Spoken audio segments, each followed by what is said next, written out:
As you know, I have a small forge and I'm in the middle of the city. And while it would be amazing to have like a 25-pound little giant and a Coalworks hydraulic press or a Big Blue, I don't have the room. Number one. Number two, even a 25-pounder, if I started cranking that up, or even a tire hammer, man, my neighbors would run me out of town.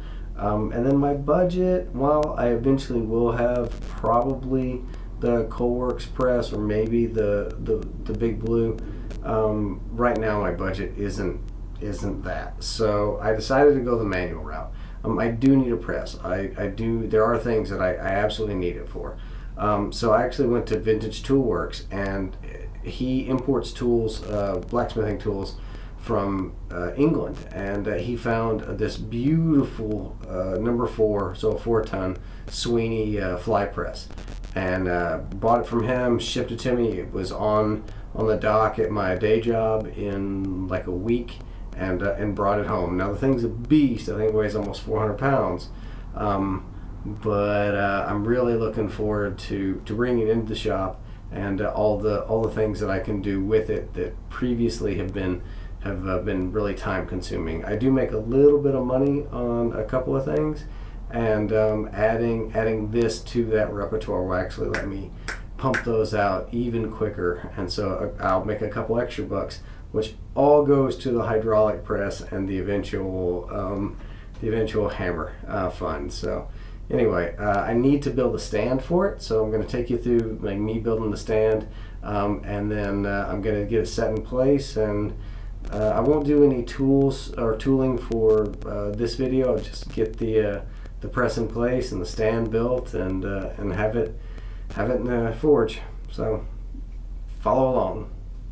Yeah, really happy, A, to be getting that stand done, and B, with the service and the product of SendCutSend. I literally like designed this up, and 4 days later it showed up at my door. So happy.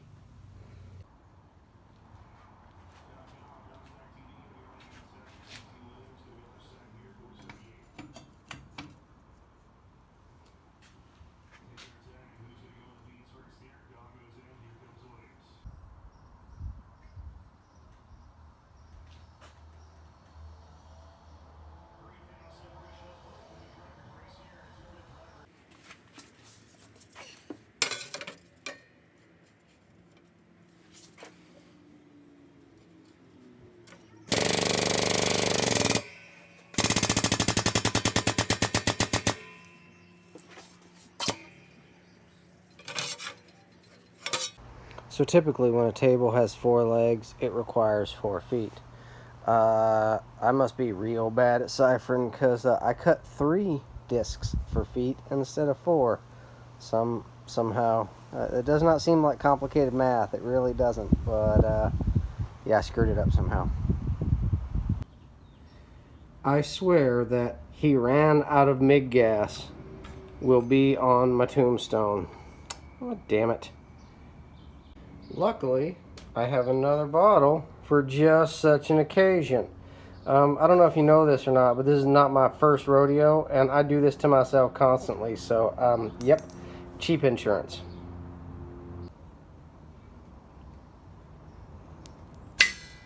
Well, now that's much better. Look at that. Ooh. Crank that down, though. Bring that back down to 20. While screwing up the number of feet I needed, I also messed up one of the measurements on the tabletop. So I cut a 1/5 foot, and then I'm cutting it in half. And this is how we fix mistakes when we mismeasure. So I'm pouring some oiled sand into these legs, and then I will compact it down to make sure it's really nice and full, and the most amount of weight I can get in there. I cannot tell you how often I use my mag drill. It is so helpful. Really fast, really accurate. It just punches through plate, I-beams, etc. Places I don't want to drill. And I mean, look at these plugs. They're perfect. So I use the torch to cut holes in the feet. I'm using the mag drill over on top of that little bitty thing would have been delicate, to say the least. So in 3 minutes or so, I just popped the 4 holes in. Ready for prep work. Now, using the drill, of course, I got oil kind of everywhere. So Super Clean sent me some degreaser and some oil spill cleanup, and I'm gonna go ahead and use the Super Clean to see how it works here. Now, they didn't give me anything or pay me anything to do this, just the product and a review. So I will, in the comments below, tell you how it worked out, whether I had to do anything extra or whether it worked great. We'll see. So I'll go ahead and remove all the grease, and then I will prime and get some paint on this bad boy.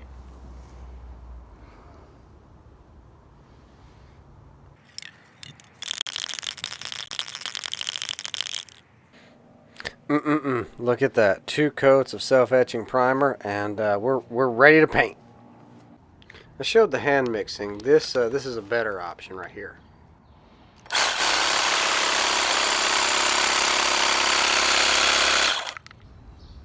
Very first coat of black. I'm telling you, nothing but the very best. High dollar paint right there. Let that dry and put another coat on it though. Alright, 2 coats of paint on, and I would like to lie to you and tell you how I sanded between coats. Nope, just 2 coats. So my overgrown and manly son was here, and I got him to help me pick this beast up and put it on the stand. I was super appreciative of the help, and with him we got it in the perfect position, and it fit exactly like it's supposed to, and in the space it's supposed to, which is not always the case, especially in a tiny little shop like this. So yeah, I think it worked out really well. Did you scope out those sweet, sweet OSHA-approved shoes that the wife is wearing? Yeah. Sometimes it's luck and sometimes it's skill, and I'm okay whichever one it is, but I'm real proud that every one of these holes lines up just perfect.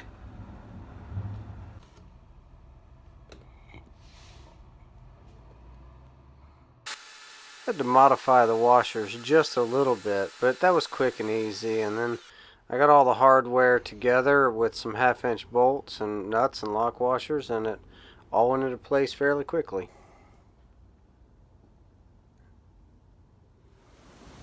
Really, really happy to have the press in place.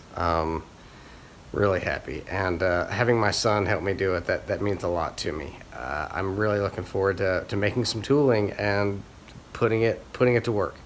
So again, thanks for following along. I really appreciate it, and yeah, have a great one.